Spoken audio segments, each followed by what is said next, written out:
नमस्कार मित्रों। हमको मालूम है जन्नत की हकीकत, लेकिन दिल के खुश रखने को गालिब ये ख्याल अच्छा है। जी हाँ, गालिब का ये बहुत ही मानी खेल शेर है और इसका संदर्भ मैं स्पष्ट करूंगा अपने शेर व शायरी वाले सेगमेंट में। लेकिन अभी मैं जिस बात के लिए उपस्थित हूँ वो है भारत की न्यायपालिका के संदर्भ में, और इसका जो हालिया संदर्भ है वो है डॉक्टर विकास दिव्यकीर्ति सर के खिलाफ राजस्थान की एक जिला अदालत में लाया गया आपराधिक मानहानि का वाद। दरअसल डॉक्टर विकास दिव्यकीर्ति सर अपने क्लास में अपने स्टूडेंट्स से संवाद कर रहे थे, पढ़ा रहे थे। उसी दौरान कुछ स्टूडेंट्स के क्वेरीज थी, उसी को समझाने के क्रम में उन्होंने आईएएस और जजेस के अथॉरिटीज़ को डिस्कस किया, दोनों में कौन ज़्यादा पावरफुल है ये बताने की कोशिश की। और इसी प्रसंग में उन्होंने अपने तरीके से जब समझाया तो कुछ ऐसा प्रतीत होता है कथित तौर पे कि उन्होंने जुडिशरी कुछ कमियों को गिनाया जिससे ये वाद लाया गया है।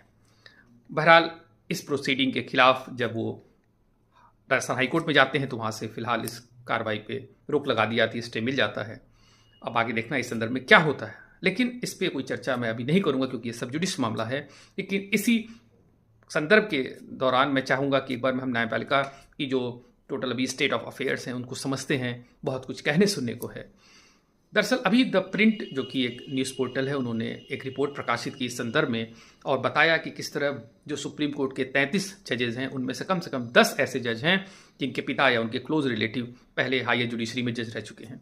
उन्होंने ये भी बताया कि बाकी जो 10 और जज हैं वो ऐसे हैं जिनके पिता या कोई बहुत क्लोज रिलेटिव पहले वकील रह चुके हैं या इस फील्ड से हैं। और इसी तरह अलावा जो हाई कोर्ट हैं उनमें 687 जो जजेज हैं हाई कोर्ट्स में, उनमें से कम 102 ऐसे हैं जजेस जिनके पिता या कोई क्लोज रिलेटिव पहले जज रह चुके हैं या अभी करंट में हैं। और इसी तरह कम से कम 117 ऐसे हाई कोर्ट जजेस हैं जिनके सेकंड या थर्ड जनरेशनल लॉयर हैं, ऑलरेडी उनके यहाँ पहले से वकालत की एक विरासत चली आ रही है। और इसीलिए एक फर्स्ट जनरेशन जो लॉयर होता है उसको किन संघर्षों का सामना करना पड़ता है ये भी हम देखते हैं। तो कुछ न कुछ है जिसपे ज़रूरत है ध्यान देने की। और हम अभी हाल में ही हमने देखा कि दुष्यंत दवे जो कि सीनियर एडवोकेट थे सुप्रीम कोर्ट में और 48 साल की उनकी लंबी प्रैक्टिस थी, उन्होंने अचानक से संन्यास लिया और उन्होंने बीबीसी को अपने इंटरव्यू में भी बताया कि उनकी कुछ शिकायतें हैं सुप्रीम कोर्ट से, वहाँ पर हर तरह के करप्शन से जैसा उन्होंने आरोप लगाया है और उन्होंने कोलेजियम सिस्टम को इसके लिए मुख्य रूप से दोषी बताया है।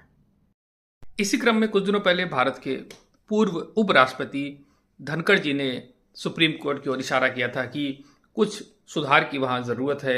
उन्होंने ये भी याद दिलाया कि किस तरह सेकंड जजेस जो केस था उसमें जो चीफ जस्टिस की कॉन्करेंस का वहाँ पे वर्ड नहीं था, कंसल्टेशन था, उनकी सलाह था।